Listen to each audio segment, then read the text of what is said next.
Thank you, thank you, thank you. I know it's been a long day. Appreciate y'all. After this, there's a fun reception with alcohol, so that's exciting. I'm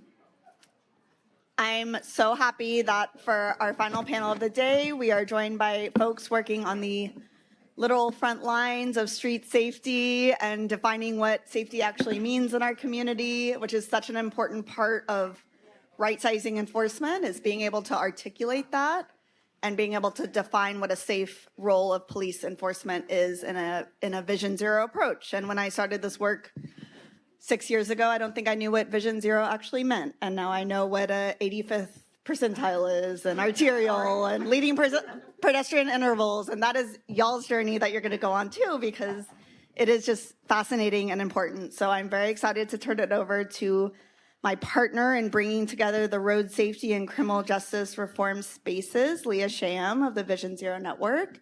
And she can tell y'all about a great report we just put out together that's on your table, and turn it over for this very important conversation. I don't think you have to do anything for the mics. I think you just talk. Hello. Yeah. Thank you, Scarlett. I'm going to introduce myself and then ask everybody to introduce themselves briefly. But just for a little context, I want to say huge thanks to the Policing Project for bringing us all together, and the Traffic Safety Justice Coalition for All. And just to say, there's some of us, I'll speak for myself, that come into this room with the road safety lens first. And it's been nice talking with you, Chauncey, really interesting. I just want to say thank you. A lot of people in the room have helped me understand more about the justice side of this work.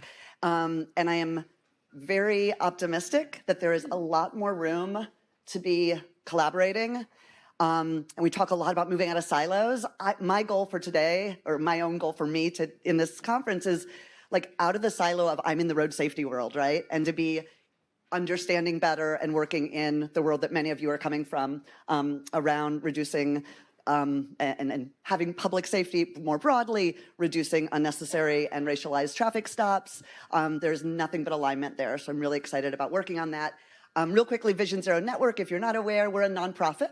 It's a very small nonprofit, but that works across the country, helping local communities especially set and then really achieve the goal of Vision Zero, the goal of road safety for all. So it's a simple thought: zero traffic deaths or severe injuries among all road users, people walking, driving, transit, biking, scootering, wheelchairing, everything. So that is kind of the world that I live in. And I'm gonna ask if you guys, would you introduce yourself, maybe say your role and such, and what is kind of your relation, would you say, to the traffic enforcement piece of things? So good afternoon. My name is Erin Lafarge. I'm currently the Director of Safety Policy at the New York City Department of Transportation. But I've been there for 2 years. Well, we're going to talk a lot about the work that I do right now. But my background prior to being at DOT was as the Deputy Chief of Vehicular Crimes for the Manhattan District Attorney's Office. So I've spent a very long time in law enforcement, particularly related to traffic safety. And for me, the impact both to victim families when they've lost someone, but also to the drivers who are involved in these crashes, it's just truly devastating for everyone involved. And I think, unlike a lot of other aspects of criminal justice, nobody sets out to kill somebody with their car, mostly. These are not intentional crimes, even when the outcomes are horrific. And so it's a very different kind of space in the criminal justice world when you have really significant levels of trauma, emotional trauma, around what happened on all sides. And so for me, I've been very highly motivated for the last nearly 20 years to do whatever I can to stop traffic violence in general, but understanding that from a very personal level and a very individual level. Oh, yeah. Yeah, thank you. It's really great to be here. My name is Ryan Russo. I'm Executive Director of NACTO. The acronym is the National Association of City Transportation Officials. So these are two of my members here. So NACTO are the departments in cities around the country who are operating the traffic signals, putting up the stop signs, redesigning roads, building bike networks, calming traffic for this outcome towards Vision Zero and reducing traffic fatalities. So we are the design and operations side, but with the Vision Zero movement, it's really our agencies that sort of have put the government stamp on these strategies that we've talked about that include the evolution of the role of traffic enforcement, education, the traditional sort of 3 E's into this new, more modern, more thoughtful and strategic safe systems approach that we'll talk about.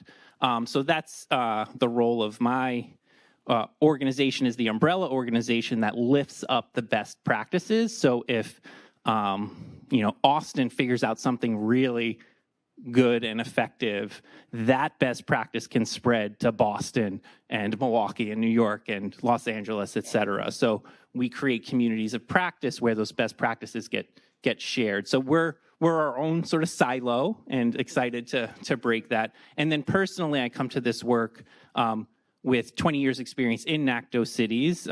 First in New York City, I was there working with a number of the people in this room on Vision Zero when it first became an initiative in 2014, and worked closely over the almost 14 years I spent at New York City DOT with the NYPD on sort of evolving their approach and our approach and being more strategic and in partnership for traffic safety. And then I spent 5 years in Oakland, California, which we have some representatives here, where our streets department, OCDOT, also worked with the Oakland Police Department, again, to move more towards this safe system approach, be in collaboration, be more strategic, be more focused on the outcomes we wanted to see. Good afternoon. I'm Jessica Weinberg. I'm the Vision Zero Policy Director for the city of Milwaukee, and just one of many places that's trying to balance all the issues we're talking about in this room, in the real world. And I'm happy to learn and share today. Thanks, y'all. I'm going to ask one thing of everybody in here. I just said kind of what I wanted to get out of this conference this week is like see where there's more potential and synergy and opportunity. I'm going to ask everybody to think about this. Some of you in the road safety world are going to nod and be like, oh my God, she's talking about it again. But those that are not in the road safety world, I'm going to ask you to really think of the language you use and changing the term accident, traffic accident, to crash, or maybe it's collision, but this idea of it being an accident. Things being this freak, I can't believe that happened. No one could have seen that coming. It's like a meteor falling out of the sky and no one knew. That is not actually what most traffic severe injuries and deaths are. They're largely predictable and preventable. And that is why I like this work of Vision Zero. I mean, who doesn't like safety for everyone, right? We're all here because we care about public safety in all sorts of different ways. But I'll just say, when we use that term accident. When you use the term, I couldn't even say it. When you use the term accident, this is less about who's to blame individually, like in maybe a police report sort of way. This is more about what's happening. Why did this crash happen? So I'm saying that, to encourage you, if you use the word accident, please bring it home. Bring this idea home of crash, not accident. And partly that is related to, if something is truly out of our realm, accident, out of our hands, we can't change it, right? Like there's certain things, I don't know, we're all gonna die and we have to pay taxes, I guess. These are like the things. I think there's a few more known things, but these severe traffic crashes are not inevitable.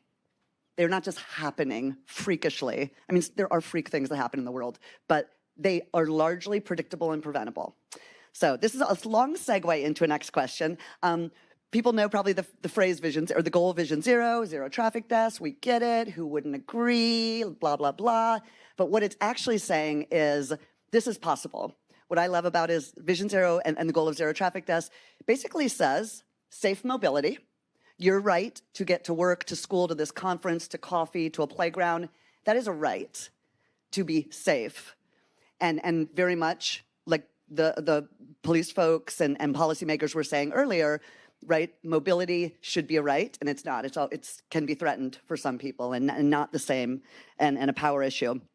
When we think about it for me, a transportation perspective, I really think about, okay, what are all the things in our community? It's the systems, it's the built environment, it's the policies in place, it's certainly laws, it's the vehicles. We haven't talked as much about that in this big room. I know we did in our small room, but why are people not safe on the roads when they're driving, walking, biking, transit? It's usually, like someone said, not because somebody wanted to go hurt them, right? That's not what's happening. It's not, these are not intentional hurtings. It is really because we've designed systems and policies that do not prioritize safe mobility in most cases. And we can change that, and we are changing that. And just huge credit, New York City, both of your work, and Table, New York City DOT, shout out.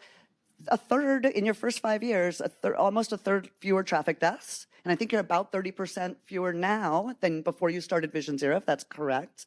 Tell me if I'm wrong on that. I'll let you. Hugely important, but Go ahead. no, okay. And cities across the country that are reducing their traffic deaths, and they're doing that with things, real things. Speed safety cameras, redesigning roads, lowering speed limits, education, enforcement is one of them.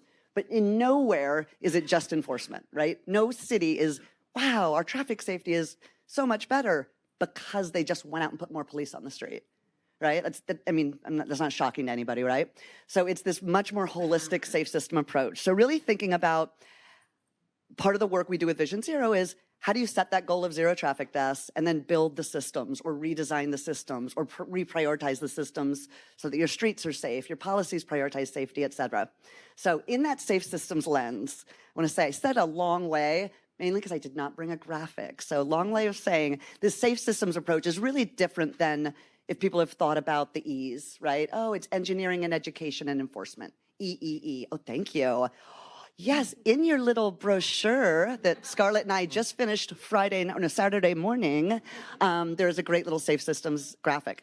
So I want to ask you guys, in your work and for your teams, I know you're speaking for much bigger teams, not just yourselves, and Ryan in particular when you were in OCDOT, New York City, but how you're seeing other cities. How do you see and how is the role of enforcement fitting into a safe system approach? How would you describe that maybe to folks that are not obsessing over a safe system approach every day? How would you describe the role of enforcement in a safe system approach for road safety? Let's go down again. Or So in New York, obviously the idea of safe systems is that it builds in redundancy in many different ways. So if you are doing multiple things, you can prevent crashes even when people are making mistakes, even when people are driving intoxicated, even when people are doing things that we don't expect them to do or we don't want them to be doing on the road. If you've built in enough systems to prevent the tragedy in any one respect, then you can prevent the whole crash or prevent the most severe outcome. So the severe injury or the fatality, even if the crash ultimately occurs. And that includes things like post-crash care, right? So the crash may happen, but you may prevent the ultimate outcome by having excellent post-crash care. So in New York City, we have, Vision Zero for us has always been a multifaceted collection of agencies across the city that have worked together, and that includes the NYPD, it includes the Department of Transportation, it includes the Department of Health and the Taxi and Limousine Commission and the Mayor's Office, and a broad coalition where every part of the city, all of these major city agencies have an opportunity to do the things that they have purview over to improve outcomes. And one of the ways that we make that work is by constantly communicating with each other, literally every 2 weeks. So we meet, and oftentimes more than that, but we have a regular meeting every 2 weeks where all of these agencies are able to talk about the challenges that they're having, the larger Vision Zero problems that we have, what are our ultimate goals. We do some large brainstorming about what those goals should be for the long term as well. And then how we can solve those problems both working together and within our own agencies. So DOT and NYPD in particular have an extraordinarily close working relationship because that's a large portion of the traffic safety sphere in New York City. And we know, and one of the things that we've relied on very heavily is a lot of data collection. And so from the beginning of Vision Zero, we've used that data to tell us where the greatest problems are, but also how, and how the kinds of things that we are doing impacts those challenges. I'm going to use and we'll talk a lot about the different aspects of enforcement, but really to specifically answer the question about why enforcement is important, we know that when we have seen enforcement drop generally, we have also seen crashes rise specifically. And during the pandemic years, where we had a very significant decline in traffic enforcement, we had a very significant increase, a huge increase. I think between 2019 and 2021, it was something like 25% increase in our fatal crashes. And there were many things that came into play there, but a major part of that was that both our court system and our enforcement system really broke down, and it allowed incredibly reckless behaviors to be fairly rampant. Speeding and red light running and intoxicated driving, all of those things spiked during those years. And so we know that when you pull back those systems entirely, it removes any accountability for those kinds of extremely severe and reckless behaviors. Now that we've had a bit more of a reset to a variety of things that we have done to target our enforcement, and we can talk specifically about those things, but we've come over that hump with a lot of interventions that have included significant increases in automated enforcement, for example, but also targeted enforcement with our police force. And now we're 5% below where we were in 2019 in our over fatality. So we had a 25% increase from 2019, and now we're 5% below where we were in 2019. So enforcement has played a key role, but doing it strategically has been critically important for us. So I'd like to sort of step back and sort of illustrate maybe the contrast of like the pre-safe system approach and how DOTs and police departments were sort of not talking to one another and how things were seen, and go back to your point around kind of the accident framing and how important that is. When the sort of cultural acceptance of these are accidents, the other way to sort of translate the word accident is to translate to the word inevitable. They're gonna happen anyway. So if they're gonna happen anyway, and you are a police officer and you are asked to do things on the streets, do you think your work matters in preventing them from happening? And the reality was no. I would attend TrafStat meetings, and it was getting to numbers. This is NYPD saying, how many tinted window violations have you issued this month? And is it more or less than you issued the month before? And it was not driven by what street design, traffic engineering, planning department was learning from operating those streets and feeding that information into the police department so their activities could be tailored to prevention. So that inevitability really, I think, across the country drives a cultural of what if I'm a precinct officer and I'm put this afternoon on traffic duty, I don't see myself as preventing a severe injury or a death the same way as when I'm doing the sort of the crime fighting side of things. I'm just I'm on that duty right now, and it's not meaningful.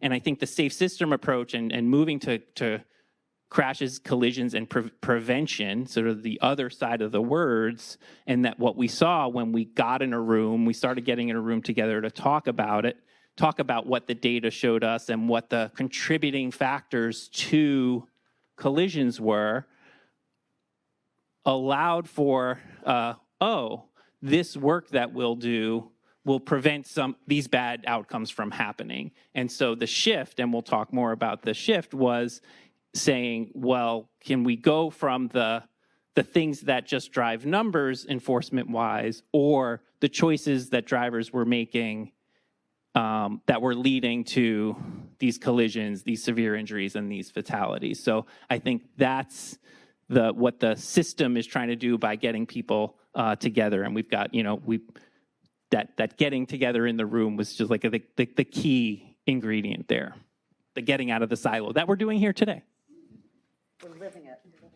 Yeah, I'll add that in Milwaukee, I think we have a little bit of a different story that I'd tell than New York City for many reasons. We've only had Vision Zero as an official policy for about 3 years, but a lot of action, and we definitely saw the same thing during COVID, a big increase in reckless driving and attendant deaths. And due to some, proven histories of police misconduct and civil rights violations, got a settlement agreement, which is a very good, not a settlement agreement, we actually had a Collins agreement, sorry. A very good thing, to ensure constitutional rights for many of our residents. It also led to a blue flu and the police basically not doing any enforcement. And I was very worried just from our Vision Zero perspective. Man, we're trying to make these changes. We're trying to orient everybody to safety. Like, what's going to happen when the bottom falls out on enforcement? This is really going to be proving how does the safe system work, and is our system strong enough that when one piece is absent, can we still have success? And I would say yes. We have had our biggest decreases in deaths this past year. Traffic enforcement is at an all-time low. And this, I talked to the people who have lost loved ones, and they definitely want to see some enforcement. So we're, trying to always target towards those reckless behaviors. But the changes we have made to the built environment have created the right behaviors that lead to safety for everybody. So I think it's just really worth it to think about how you can build partnerships with people who care about that sort of work. To just, let's make the police irrelevant, right? That's a great way to solve all these problems. Not that it's easy, but my main job is to, make lemonade out of lemons. And I think we all can do that. Thanks, you guys. Yeah. And I want to move it a little bit to how you all are. You guys mentioned, working together, moving out of silos, which I feel like you could be at almost any conference probably and be like, we need to move out of silos. So let's talk about our silos. Let's talk, and it's so true, right? I mean, so much of it is, okay, there's these really, really, not perfectly proven, but proven well enough. Like, these things work. We all know generally what works. You look at the data, the data that folks were sharing earlier about these non-safety stops, and I'll be honest, 10 years ago when I started Vision Zero Network, I didn't know the difference between a safety stop and a non-safety stop. I didn't really understand what a pretext stop was. Like, this stuff wasn't in my world or vocabulary, I'll be honest. I'm lucky to have had that, right? And now I'm like, wait, I'm part of the problem. In my traffic safety world, if I'm somebody who's just endorsing and saying, yes, let's do more road safety, right? And the system is broken and is, it's not working well in effectiveness way. It's super cost inefficient, but it's also super inequitable, right? And like, learning that myself, how are we helping folks who it's not their job, it's definitely not their main job to worry about this thing over here. It's not their main job to worry about this thing over here, but they have this huge shared space, right? And not physically space. I wish they were in the same room together all the time, but they have this shared goal that is not articulated as a shared goal very often. And somebody was an epidemiologist in here earlier, or maybe they still are. Yes, you're an epidemiologist still. But I'll just share one really, I thought, a great example in San Francisco. Some of y'all, I don't think we have anybody from SF, but one thing that the San Francisco Transportation Agency did when they kicked off their Vision Zero work about 10 years ago was paid for, and let's be honest, money talks, right? They put in their own transportation budget, because transportation budget and police budget and public health budget, like, never the twain shall meet, right? They're all very separate and everybody's fighting for their money. But to their credit, the local transportation agency put money in their budget for an epidemiologist position, full-time epidemiologist position that was hired via the public health department and lived part-time. They were like, they worked in both places, which was great. This person was at the hospital, the county hospital, working with doctors and surgeons. They were in the transportation department, learning that world. And they ultimately were paid for and had to answer to public health people. So these scenarios where it's like, okay, that makes sense, right? You're really embedding, like, that's a great way to get out of a silo. I didn't really prep you guys for this one, so I'm throwing a new one out. Whoever wants to go first, but what are some examples you can point to, maybe in your own work or that you've read about elsewhere, where it's something that is either working to better bring these pieces together, or that you can, maybe aspirational, you could see working, that is examples of kind of getting out of the silos when it comes to this road safety and safe mobility in general? If somebody wants I have one answer. You guys want more time to think. Just thinking about common enemies. It's a really great way to get unified. So, is the state really the root of the financial problems that, or other problems that you're experiencing? That seems to be really helpful. That's my silo busting tip. Yeah, go for the common enemy to unite together. And are you doing one of those right now, in a way? Yeah, I mean, I think transportation budgets and police budgets are like the two most untouchable kind of budgets, and we have enough money in transportation at the state level. I would argue, and federally, we just spend it wrong. It's a different situation for cities. And so we're trying to find more and more partnership about how do we, change the state funding priorities, which is a very long-term problem. But again, to like, are these accidents or not? We've had 50 years of designing roads mostly for cars to go faster. That was the stated goal. That's the thing that's why NACTO exists, to say, wait, we need different systems for thinking about how we design our streets than just moving traffic faster. And so, we can have lots of benefits when we find common enemies and unite and have creative solutions to what those might be. Sure. I'll just say that what's coming up for me is just trust is a two-way street. And 2014, a new mayor in New York and announcing Vision Zero, and there was a lot that happened then. But there was 3 or 4 years prior, the New York City DOT had put out a pedestrian safety study and had announced a task force between the police department and the transportation department.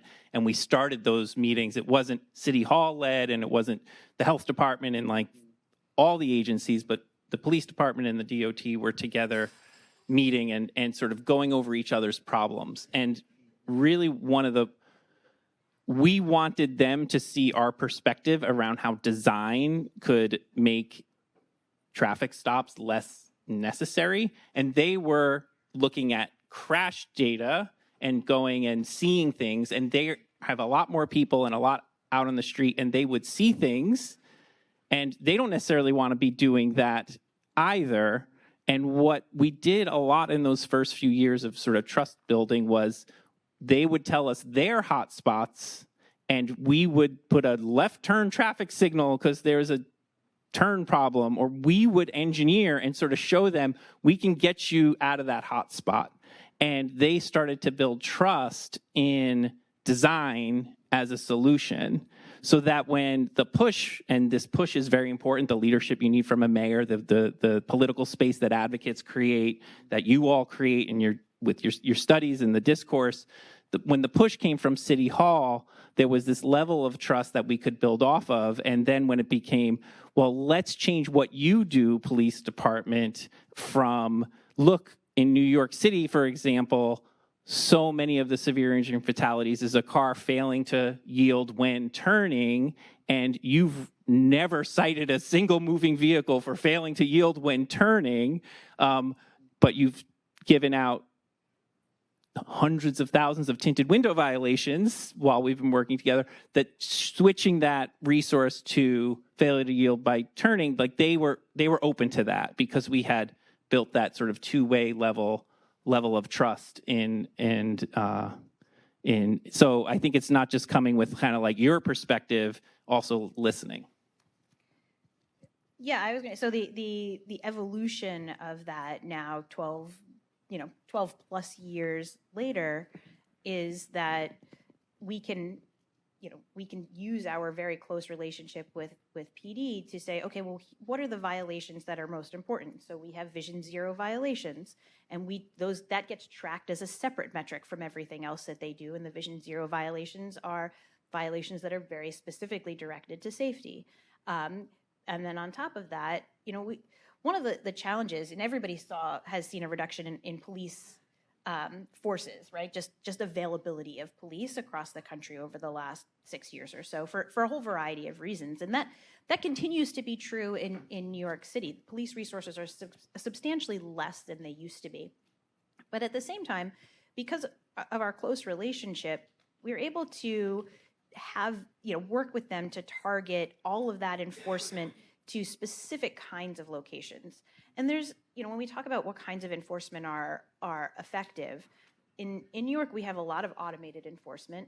And then we focus our on-the-ground enforcement on high crash corridors, but in a way that's highly visible. Because we know that of the kinds of traffic safety enforcement that's effective, on-the-ground police enforcement is most effective when it's very visible and along corridors where we see the most injuries. And so this combination that we have here allows us to do enforcement in a way that is broad, based very highly on safety and on the data that tells us where it is most effective, and it allows us to do it in two different kinds of ways, right?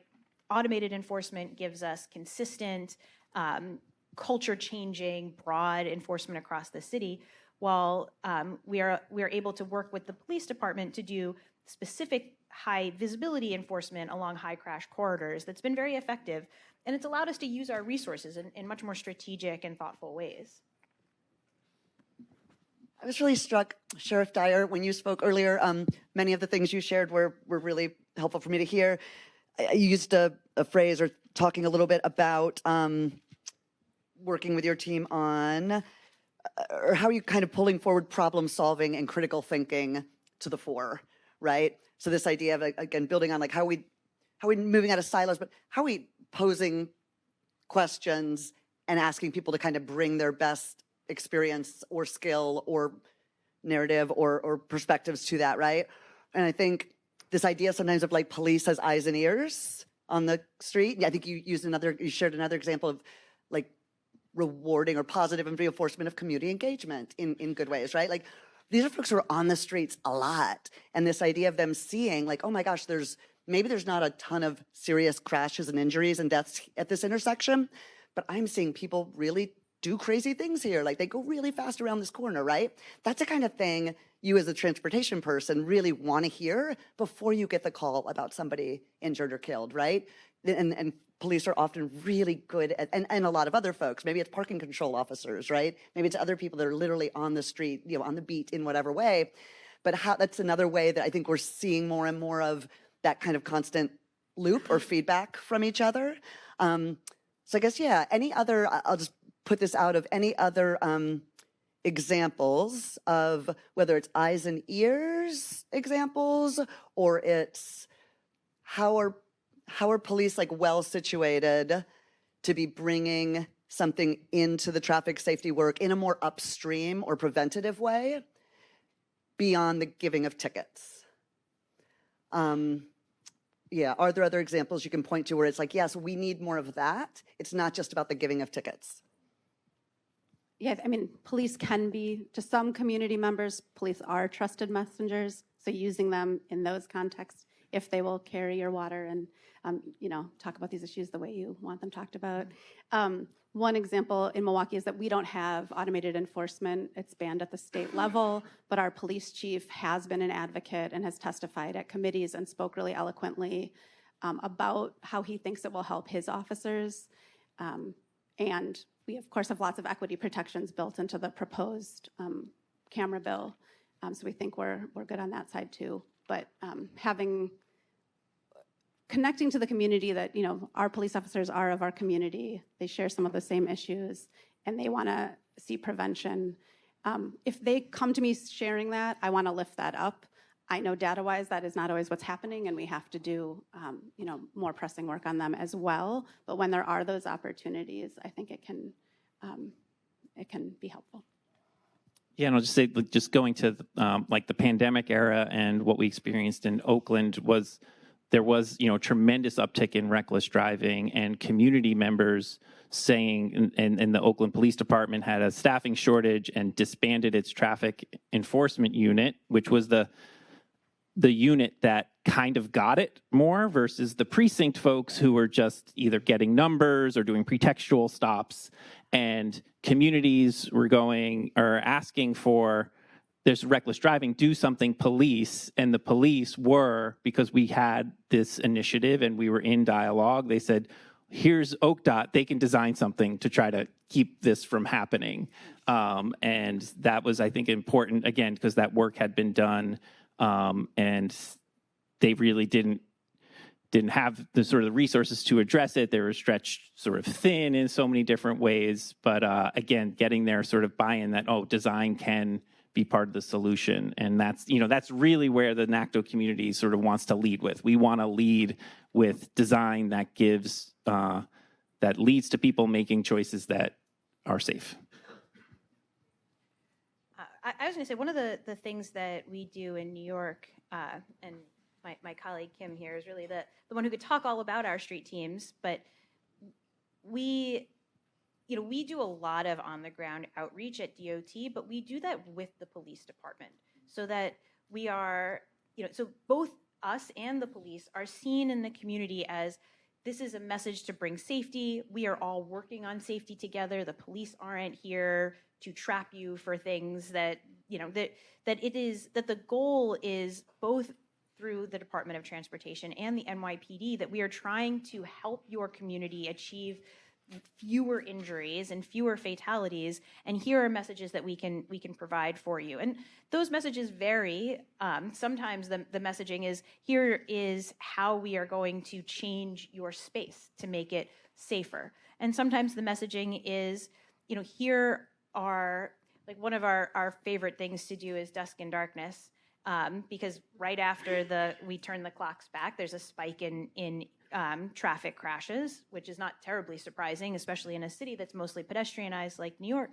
And so we do a lot of very specific outreach around that one specific topic, but we do that with the police department. So DOT outreach teams and NYPD outreach teams go together to communities to try to give that messaging. And so it allows, I think, all of us to be seen as working in partnership within the community. Before we open it up for questions, I'm going to ask one more. I don't know if Councilmember Thomas is still here from Philadelphia or not, but gone. Okay. But I really appreciate it. He said something, and others brought it up as well, I think. But like kind of the narrative, like what is the narrative here, right? And thinking a little bit, I think, with his bill in Philly, which was so ahead of so many others. How would he have done that again, kind of thing. So I want to ask you guys. I think we all know. Reality, perception, we're all in the same world, especially these days. Like, what narrative would you, what kind of emphasis would you put? What narrative would you maybe want to bring forward more in your community or in this work in particular that might help people be more open to change and doing things differently? I'm going to say change specifically, like maybe leading with a more safe system approach, putting more money into preventative things like street design, lowering speed limits, in my case, I would say speed safety cameras, and not needing to rely on enforcement so much, given just that those are very tight resources, right? You're never going to have police at every intersection. You can indeed, over time, improve the streets and have cameras, et cetera, et cetera. Help me understand, like, what would be narratives in your community that you feel like would be most effective, or that you would lead with or do lead with to kind of get people thinking and doing differently? And you can choose who that audience is too, like who's the people. It may not be the public. I'm not saying a PR campaign. Who would you want to be kind of like hearing differently and doing differently? What narrative would you kind of give them of this work? Did I make that confusing enough? Try. I don't know if this is what you're going for, but what was coming up for me is in the national debates, a lot of this work that our members want to do is being framed in a very divisive way as sort of cars versus the other modes. And a lot of the tensions that can often play out are actually between these street redesigns and emergency services, fire departments. I've had union leaders, rank and file fire department people show up at city council meetings and testify against my projects. And then the sort of pro-law enforcement federal government is also kind of coming out against what we're trying to do with street design and saying, don't do automated enforcement or don't do road diets, don't build bike lanes. And I think the story and the message that I think I would like to see happen about this is one that's much more unifying and recognizing the common interest, and that this work isn't about kind of an attack on drivers. The work is about everyone who needs to access their job, school, services, getting there safely and coming home at the end of the day. And I think that, there's been progress in the NACTO cities around the police departments, maybe a little less with the fire departments, but I think that story is really, one that can, again, make this work kind of less divisive and keep it going rather than the kind of backsliding that we're seeing, particularly at the federal level, but also lots of battles at the local level. This isn't just that level thing. And if anybody's wondering why in the world would a fire department be against safer streets, I'm being a little facetious here. Come talk to one of us after. We will give you an earful. The thing that came to my mind first was really about equity. And I think that one of the things that tends to get focused on in traffic safety, and certainly within a lot of our communities, is that we are changing the ground in communities that don't want it, or we are taking away things from communities that don't want it, and looking and putting interventions into low income or minority communities, and it's a lot, and it can be very hard to message in those communities, but also thinking that the traffic enforcement, the speed cameras, or whatever kinds of interventions we're doing, all of those things are harming communities that that don't want them for a variety of reasons. And I think we do a lot to try to think through the messaging around that, but I think the narrative that is most important to me is those communities often are the ones that suffer the most from traffic violence. They experience the most severe injuries and the highest number of fatalities. In New York City, a lot of them are communities that have higher car ownership. In our breakout session earlier, somebody commented, it's specifically talking about automated enforcement. Outer boroughs, it's a sign of upward mobility for a lot of minority communities and lower income communities to have cars. And I think that trying to change the messaging around who it is we're trying to, or who it is who's really being harmed, and how these kinds of things are doing more to save lives in those communities than harm lives in those communities. And one example, I think, from our speed camera program, in general, our speed cameras are distributed very widely across the city. So there isn't really a lot of specificity to particular communities that have cameras or don't have cameras, except that on corridors that are the most risky, there are more cameras. So the places where the most people are injured have more cameras.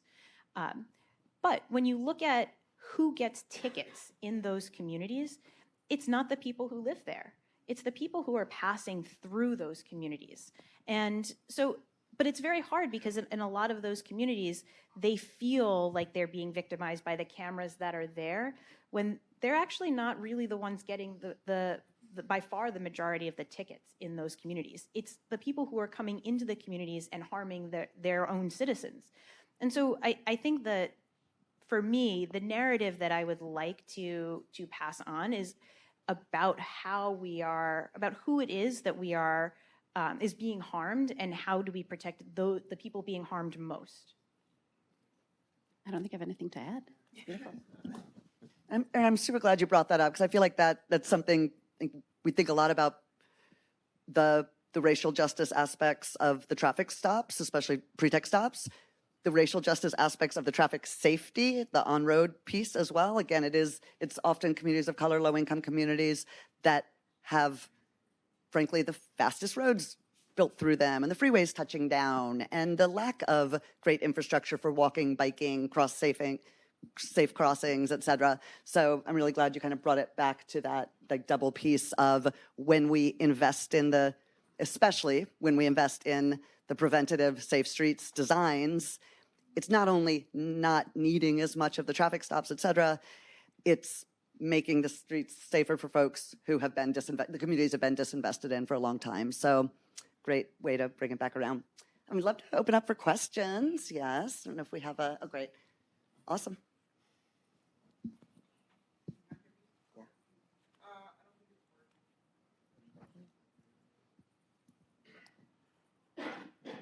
Okay, here we go. Thank you so much. My name is Ana Hernandez. I serve on the Phoenix City Council. And so a couple thoughts, but I kind of wanted to talk about that narrative piece because like in Phoenix, for example, we have Vision Zero, and I feel like at times that's kind of being co-opted to move funding on actual preventative measures into the policing and enforcement side, right? So like recently we had an agenda item where grant money from Vision Zero was allotted to the police department. And I pulled the item because I had questions, and it turns out that the money was going to be used for enforcement and overtime, which does nothing to actually address, right, the issues that exist.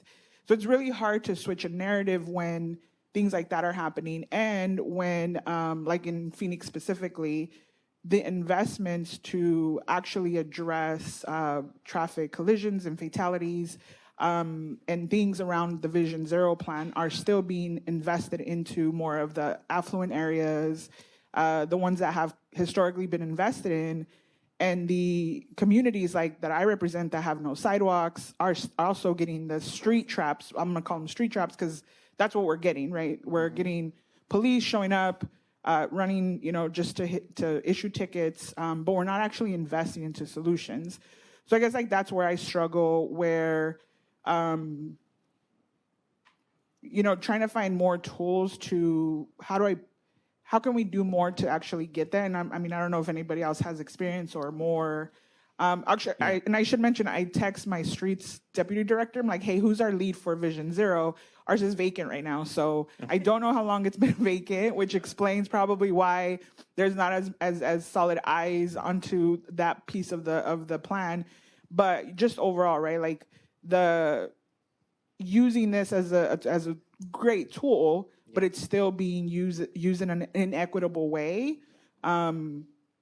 And the communities that have been underinvested continue to be underinvested with infrastructure. Yeah, if I may, so Phoenix is a member of the NACTO community, and I actually had a meeting with Director Velez, Brianna, a few months ago, and I think how they feel a lot of challenges around in an auto-dominated post-war developed city.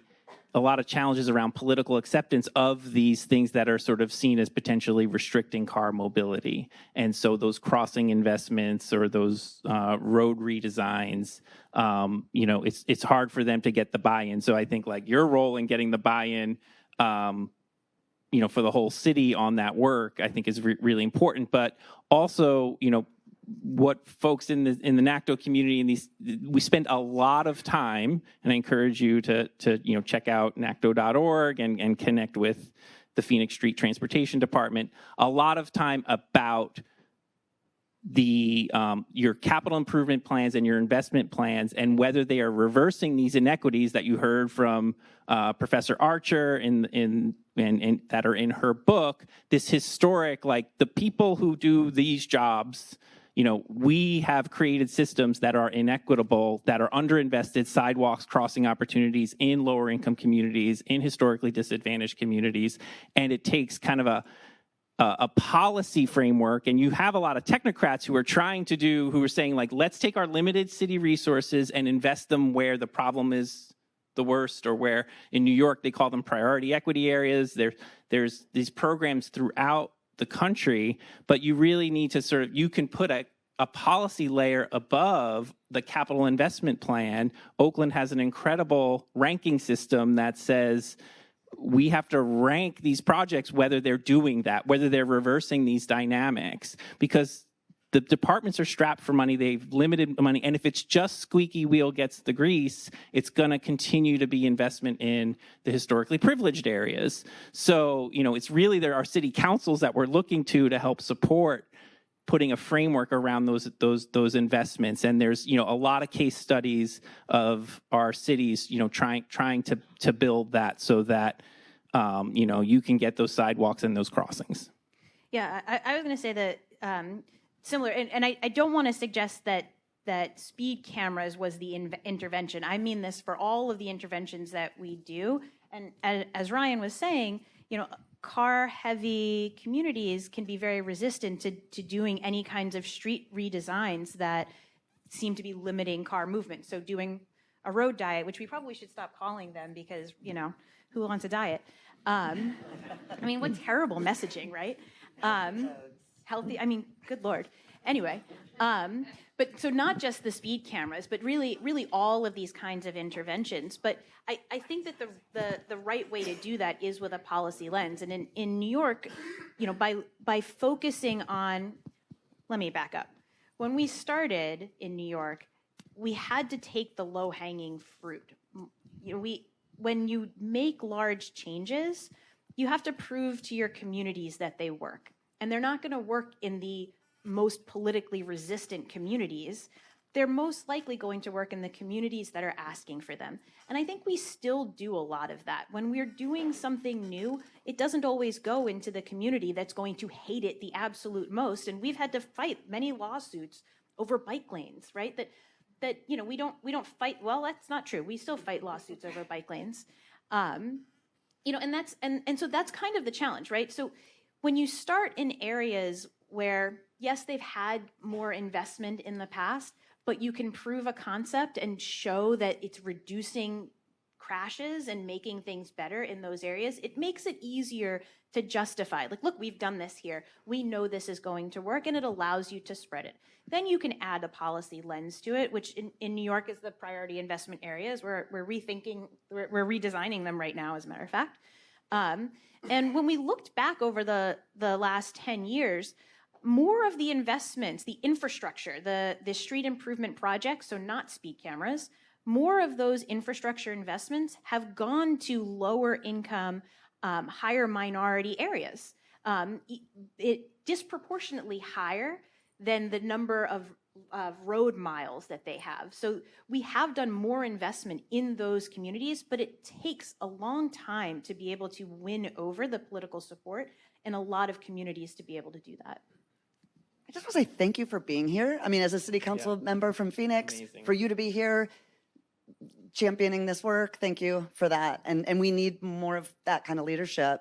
And I would just say maybe 2 additional thoughts is, I think a big problem in our transportation world, and this, it totally, I imagine, on the kind of let's not throw policing at everything kind of mindset too, is when people oftentimes, like, I don't know, my parents, anyone I know who lives in Jacksonville, Florida, like, oh, our traffic's really bad, or the safety's really bad. People are going too fast. We need more cops. Like, that's what they know. And I don't hold that against even though I have been doing this work for like 30 years, my parents have no idea what I do. I think they think I'm a bike messenger, but I'm like, no, we don't. That's not how it works, Mom and Dad. Like, we should add sidewalks. We should narrow the street. We should lower the speed limits. We should have transit. They have no idea. But so to say that to a degree of like, people are not going to necessarily, I don't know if this is the case in the community, but we've only put out like so many tools generally, right? And it's like, oh, people are speeding, we need more cops. But that's maybe, but you know, you might need. That's been our answer. Yeah. Phoenix has morphed into this place where police is the answer to all of the issues, from traffic safety to homelessness, right? All the things. And that's a barrier to bigger work. And then to think about pilot stuff, like smaller projects that are cheaper and faster. I actually want to give you a shout out that the Vision Zero Network has a program where any community with a Vision Zero plan can submit the plan and see if they think it meets the high standard of being like a high quality Vision Zero plan. And that can really activate the city staff, your fellow electeds, to maybe improve the plan so that equity is embedded into it. That's a real essential part of how they evaluate your plan. So if you need kind of an outside tool to help bake equity in, I highly recommend going for their stamp of approval. And they have a job board, and so does NACTO. And sadly, I'll just say, so many communities are using the Vision Zero phrase, I will be the first to say it, using the name and the general idea of like safety, yes, but they're not doing the things yet. And nobody's doing all the things, no offense to anyone in here, but like no city's doing it all perfectly, but it is like how much of the safe systems change are they really integrating into their work? It takes time and energy, but part of it is like, how are you learning from New York City, Oakland, Milwaukee? So I'd love to talk with you about that. I just wanted to say, like, I think that really creating some sort of evaluation on the Vision Zero part is so important because people will go rogue. And I'll give an example from, you know, what I've heard about is, you know, it could be something as innocent as a local chief is told you have to do Vision Zero, and then he's like, all right, 20 officers on Saturday, we're pulling over everything that moves on this intersection. It's really not, that's not Vision Zero. But they don't, like, and so making sure it doesn't have those unintended sort of consequences where it then gets co-opted and they're forgetting about like the street design and the creativity and how to like solve the problem versus just like blitz. more traffic. Hi, my name is Chad Marlowe. I'm with the ACLU, but I'm speaking wearing a different hat, which is a road safety advocate. And I just want to talk a little bit just about a perspective I have on built environment versus police enforcement. So roughly a decade ago, I was the lead advocate establishing what is the largest slow zone in the city of New York, the Alphabet City Slow Zone, which is about 6 blocks east of here, which is a magnificent DOT program, NYC DOT, because I realize there's lots of DOTs up there. What it does, among other things, is it reduces speed limits, more signage, speed humps, not bumps. There's a difference. DOT taught me that.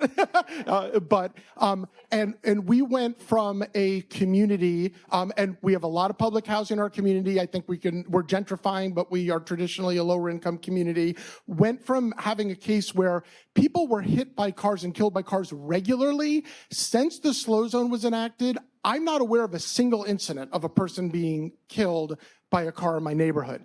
The reason I bring this up is I am concerned about the analysis of what happened from 2019 to 2021. Those were the COVID years, and I'm familiar with blue flu. I think the NYPD 9th Precinct took those 2 years off. But we did not have any increased problems with people getting hit by cars in the slow zone because of the built environment. What I would say is, to me, the idea that it may be a fallacy of causation. Yes, there was reduced enforcement by police, but I think we also know there were a lot less cars on the road, a lot less pedestrians, which meant cars were driving faster, and everybody knows speed kills. So I guess for my money, one, I would be a little bit careful in analyzing that data, but I would also say personally, as someone who has a family member who's been a victim of a driver, I would rather spend $1 million on road reconstruction and slowing cars down through built environment than I would on police enforcement. So this could be another 45 minutes of conversation. I'm gonna try. Oh, go ahead. First, we have to thank him for being a champion for infrastructure. My colleague here, Rob Viola, director. Sorry. Yeah. Well, go ahead. Did you want to say more, Rob? Go right ahead. I'm glad you love this slow zone. I was in charge of that program. I would just say a couple things about the post 2020 changes, right? Put a little nuance on what you're saying. It's important to know that outside of the United States, there was no rise in traffic fatalities, and there was no rise in crime that came along with the COVID years. Other places were flat or they went down, which we would actually expect given that people were doing that, right? So something different happened in the United States. And one of the biggest things that was different was that we had the civil unrest of that time period and enforcement decline, not just for traffic, but for crime in general. So that's a big point of difference that I think supports some connection between these things.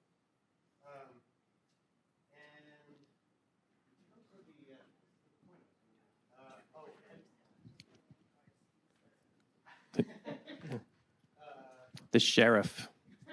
Oh yeah, well then there's also the breakdown that happened in the way the court system was functioning during that time period too.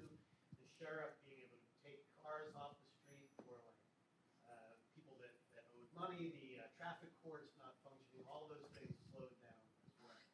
But that's more COVID related than it is to anything else. Well, maybe what it says is in the absence of a great built environment like the one you built, law enforcement matters, but if you build the right environment, well, our fatalities went up the same as the rest of the country. What's that? New York City's fatalities went up the same amount as the rest of the country. Right, I'm talking about the difference between the high built environments like the slow Yeah. zones and the Right. I don't know about the fatality rate in the slow All right, we're going to debate this over drinks. Anything to add, and then we're going to move on. Some more questions. All right. Good. Yes. John, say yeah. Thanks for all the great thoughts. one of the things I heard is that in the safe systems approach, one of the E's is enforcement, right? So that's part of the overall portfolio. And when it comes to enforcement, what I've seen and heard from working with a lot of communities of color on issues of policing and traffic safety is that enforcement can often be inequitable. So in Los Angeles, which is a locality where people usually drive around to get from place to place, doesn't have as much of a robust bus and train system. You'll see that in the places where there's higher rates of car crashes, not accidents. It overlaps with areas there's higher concentrations of people of color and people who are low income, right? So what we've seen is that enforcement tends to descend upon these particular geographic areas, and then we get an economic inequity in terms of extracting resources from communities that can least afford to pay the tickets, right? And now the situation is evolving where it's like, okay, we want to take law enforcement out of the equation in terms of the stops and shift towards automated enforcement technologies. And there's a concern that that could just exacerbate the problem because the ability of these cameras to issue tickets is potentially much more exponential than like an officer doing a stop and the time it takes. And it's so iterative, it takes resources, right? But you have a camera just sitting there, theoretically, it could just pump out tickets all day. So folks that I work with are really worried about that, and I'd like to see what your thoughts are, because that's part of the E, right, in the safe systems approach, enforcement, and we're moving towards automated enforcement. So how do we put in place safeguards to prevent that racially biased and inequitable harm, and make sure at the same time we're keeping communities safe? So this is my favorite subject. Let's talk a little bit, though, when we're talking about what the harm is from traffic stops, and I agree completely, there's basically zero value to most traffic stops in general. And we could talk a bit about the history of that, which I won't right now, but I agree 100% that that kind of on-the-ground policing yields basically no safety benefit or very little safety benefit. And there are many reasons, I mean, you've all already talked about this, but there are many reasons for why those stops happen, but most of those are not keeping someone specifically from speeding or from running a red light. With automated enforcement, however, the targeted behavior is the thing that is causing the harm, right? So it's not a police officer who is stopping somebody on the street because they have a broken taillight or because they're driving around and they're black in a particular neighborhood and they're a little bit suspicious and so they're making up a pretext or whatever that is. The only thing that the camera can do is ticket someone who is doing a behavior that is putting lives at risk. In New York, we studied this. My buddy Rob, who had to fight me for who got to be on the stage today,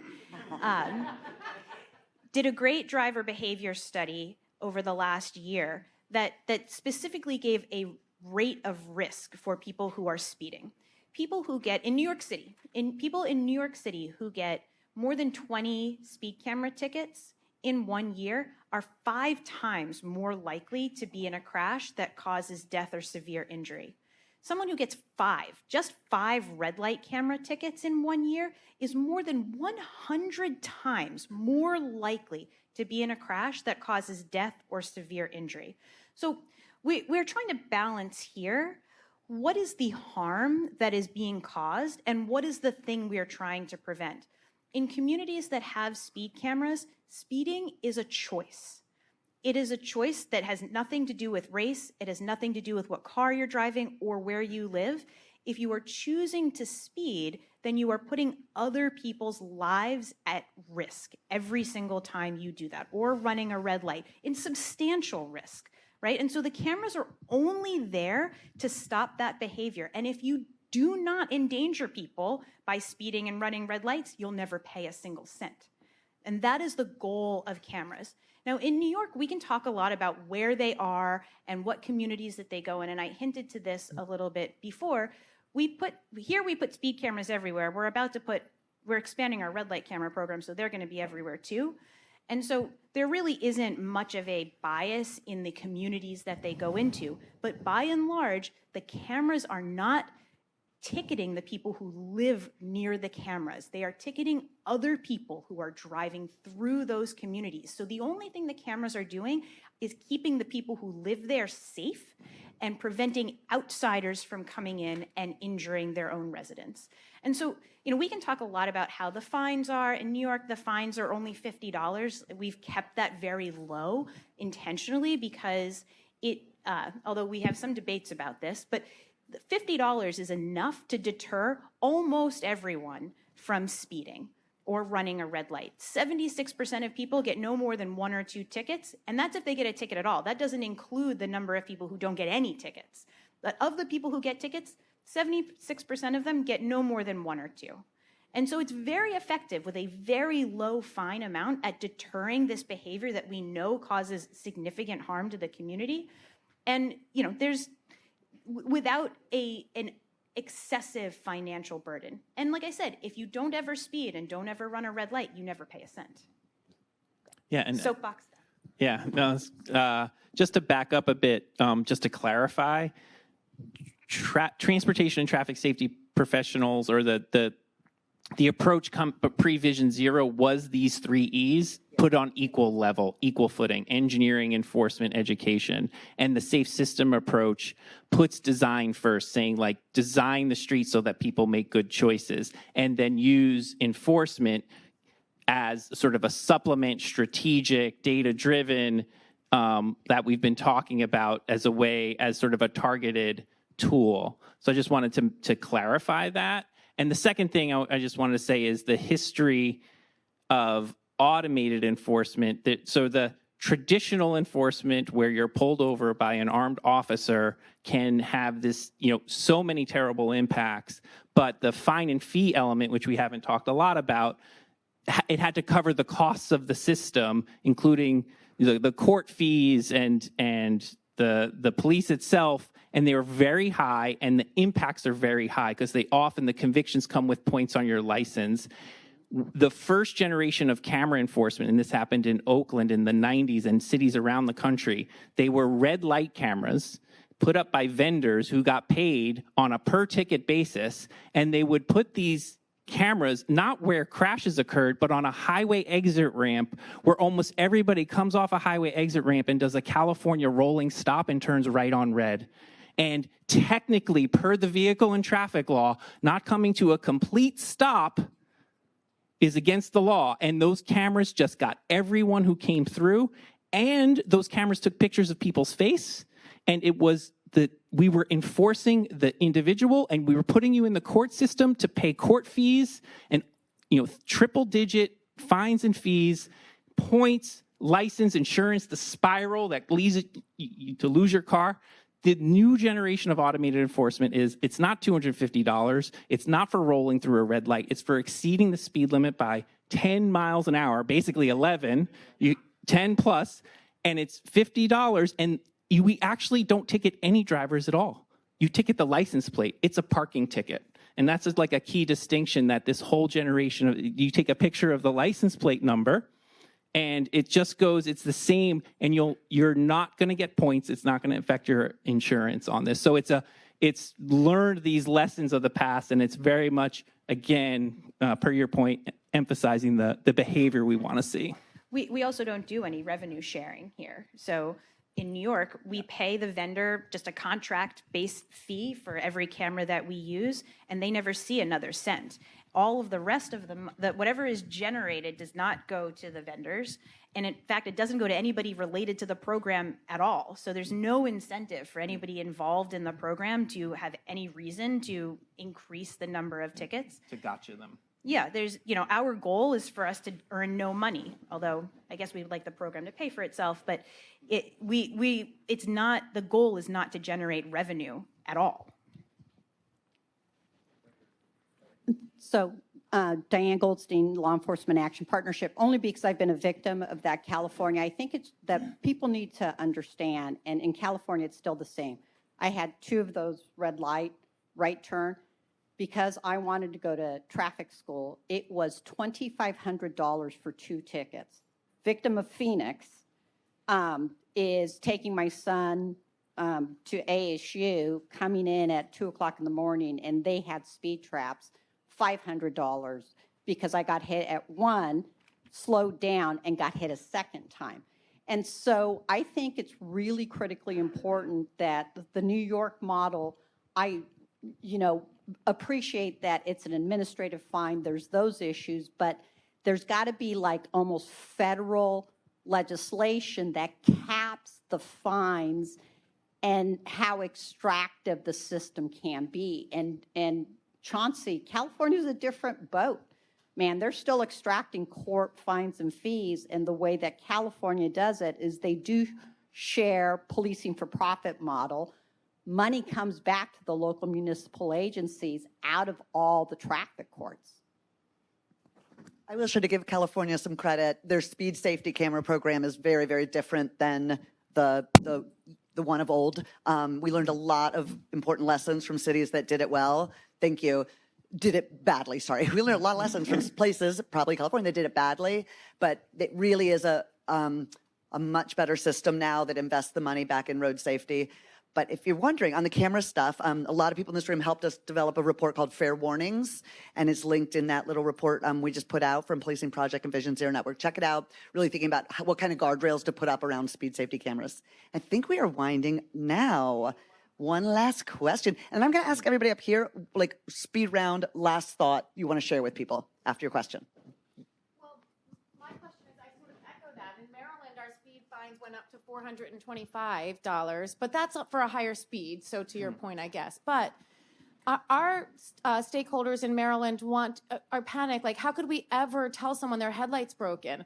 And they wanna use all the cameras for all of the infractions that we want to eliminate, non-safety related stops, they all want to put back in. So I guess what is your answer to folks who want to believe they make roads safer if everybody's headlight works? And the panic that if I can't pull them over for a broken headlight, I want to use my camera. This is everybody in Maryland is like, or maybe wherever you are, is how can I put that non-safety related infraction that must be fixed for all of us to be safe in our community? Can I use that with a camera? And that's what everyone's trying to sell right now. So what would you say to that? And expired registration. And also courts are like, wait, we make a lot of money from these non-safety related traffic stops. So where's our money going to go? It's a great, these last couple of questions I appreciate because you're bringing up, I feel like, the tension between some of the road safety and criminal justice advocacy work, for lack of a better word. Because I think for too long, we've not only been in different silos, we sometimes are like kind of working against each other. So I appreciate, this makes me think very much like kind of going back to, I won't say basics, but the data of what is the problem we're trying to get at. If the problem in this scenario is safety on the roads, and the data shows, 0.1 or 0.2% of safety problems are related to these admin and equipment violations, then we can all agree that's not where police should be putting their time, right? And if we can be bringing a bunch of enthusiastic, and they are so enthusiastic, I would almost say to the point of rabid, having been one, a road safety advocate, like out there helping with that argument of we don't need policing or cameras on these things. We may need them over here, and we need a bunch of other things. And then I would say to my criminal justice friends, we also need y'all, frankly, coming out and helping us say, let's make sure we redesign these roads and lower speed limits, and let's be behind that. I think it's the same kind of response in a way that the folks earlier were talking on the panels of, like, let's show where the problem is and what works. Certain things are effective and certain things just aren't. Even if you took the equity question out of it, which I'm not saying we should, but even if you did, this stuff doesn't work for what you're saying is a problem, because that's not the problem. Other thoughts? What about mailing a letter? What do you think if the local police are saying, we just want to notify you that we noticed an issue on your car? That seems fine. It's not bad if it costs them money, right? Like they have to really want to do it. see if it's effective. Speed round, final thoughts. You don't have to do it. You don't have to do it, but I know you have one final thing to say. And I'm going to start to give you time, more time. To me, that question about narrative, I'm thinking a little bit about going back to like talk to folks in our cities, like in police departments, in transportation departments, and talk about realistic expectations for their jobs. They want to do a good job. Like planners and engineers do not obviously want to design and encourage roads that are safe. Police want people to be safe. Like, what are the actual realistic expectations we're setting up for people? And I think right now we're like living in this world from 100 years ago, like, oh, these things work, but they don't work anymore the same way they used to. So how are we really starting from like this data-driven place of what works best to keep people safe on the roads, whose jobs are those, and how do we help each other do it together? But come at it from like, how can we help you succeed? Final thoughts? I think the thing that has always mattered most to us in New York City Vision Zero, we said this a little bit before, but it's just the ability to develop relationships. It's not just collaborating with the other agencies, which we do, but it's maintaining close enough relationships that we are able to email or text each other across agencies when we have a question or a problem, or we want to work on some new ideas. I think, when we talk to a lot of other cities, the thing that cities struggle with the most in traffic safety is in really having a good collaborative relationship with all of the different parts of agencies that are related to traffic safety. And so I think that's always my number one piece of advice is if you want to have the police understand what it is you want them to do and how to do that better, it's by communicating very closely with them and developing those relationships so that you can guide together the kind of work that they're doing. Yeah, and I would say my quick final thought would be, we have this weird dynamic where a lot of police departments don't think they're sort of government workers, civil servants, the same way people filling potholes, striping crosswalks, fixing traffic signs, and mowing lawns in parks are, but they are. And I think the more you can work to get a police department to work with a DOT or a public works department on a strategy together, the more they sort of fall like in line, because we have, it's different all over the country. What are there, 15,000 police departments, but they are public servants, and they need to not be rogue. They need to be partners. They need to be focused on community outcomes. They need to talk to communities, and they need to collaborate with their sort of sister departments. And I think that's what I think might be like the excitement or potential, and that we've seen in a lot of the NACTO cities that maybe we could build on by having more people demanding that. I think we could focus on pedestrians together. People walking really deserve to not be stopped, frisked, and as was proven in Milwaukee, illegal body cavity searches as a result. And they deserve to be able to cross the street and get all their needs met. And so I think we've talked a lot about people in cars, kind of just de facto. We live in this world where, unless you live in New York, we have a mindset that is really car-focused. But I actually think pedestrians, they're the group that's increased the most in traffic deaths. And there's these really strong overlays, I think, between our worlds. I had one more little point on that, but I forgot it. So that's it. Thanks, everybody. Thanks for taking that.